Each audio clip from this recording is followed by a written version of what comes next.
शफीक। मेरा वीडियो बनाने का ये ख़ास मकसद है कि आज जो पूर्णा के राजकारण के हालात हैं, मैंने नगर अध्यक्ष हाल ही में कॉन्टेस्ट किया है और जब मैं इलेक्शन में खड़ी थी तो ये तमाम जो चेहरे थे खड़े हुए मेरे खिलाफ में, मेरे अगेंस्ट, अपक्ष विपक्ष पार्टीज, उसमें कांग्रेस थी, उसमें मशाल थी, शिवसेना थी, सब थे। तो मुझ पर ये इल्ज़ाम लगा था कि हमने पैसे लिए, हमने क्या क्या किए, एमआईएम बिक जाती, पैसे लेती। तो मैं वो तमाम पूर्णा की अवाम से ये कहना चाह रही हूँ कि एमआईएम आज भी वहीं खड़ी है, जिस तादाद में काम करती थी वैसे भी किया है। मैंने अपने खिदमत के जो अवाम के लिए काम किया उसके बेस पे वोट मांगा था। लेकिन आज पूर्णा के हालात देखकर मुझे इतनी हैरत हो रही है, ये जो सेकुलरिज्म का चोला पहनते हैं, जबकि हमारे जो माननीय आमदार साहब है रत्नाकर गुट्टे साहब, इन्होंने तो कहा था कि मैं ये जो चेहरे हैं इन्हें जेल में डाल दूंगा, मैं ऐसा कर दूंगा, मैं वैसा कर दूंगा।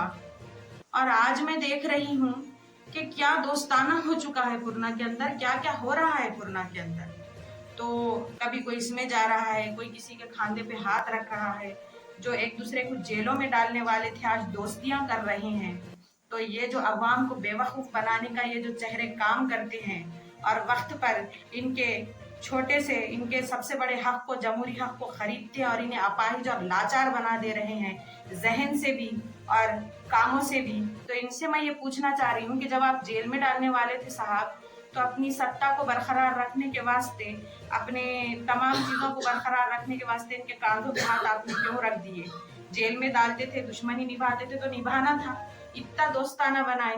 तो यही हो रहा है पूर्णा में, अपना काम बनता, भाड़ में जाए जनता। मैं सभी से ये गुजारिश कर रही हूँ, मुझ पर जब इन लोगों ने इल्जाम लगाए कि मैं पैसे खा रही हूँ, एमआईएम बिक जाती, ऐसा हो जाती, अकल के नाखून ले सब होश में आए। एक क़यादत जो आपके सामने उभरी थी, आपने उन्हें नहीं उभारा। और फिर हमारी अपनी जमात में मीर जाफर, मीर सादिक तो होते ही हैं जो हमें बदनाम करते हैं। लेकिन मुझे ये समझ में नहीं आ रहा जो अब हो रहा है इससे पूर्णा को कितना फायदा पहुंचेगा, ये लुटे रुके हुए काम कितने हद तक होंगे।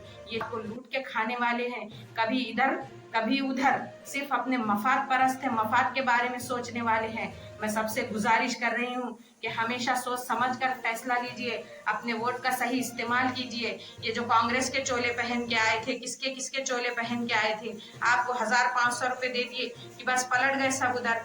मैं सबसे ये गुजारिश कर रही हूँ, पूर्णा की अवाम एक बेहतरीन फैसला अब नहीं आगे लेगी, लेकिन लेगी। लेकिन मेरा काम है खिदमत करना, मैं करती रहूंगी। और ये सब देखकर मुझे इतनी हंसी आ रही है कि हमने जो है रोटियां तो डुबो दी और अपनी रोटियां सेक रहे हैं, बस यही हाल है। तो मैं सबसे कह रही हूँ कि होश में आइए और इन लोगों की चालों को पहचानिए।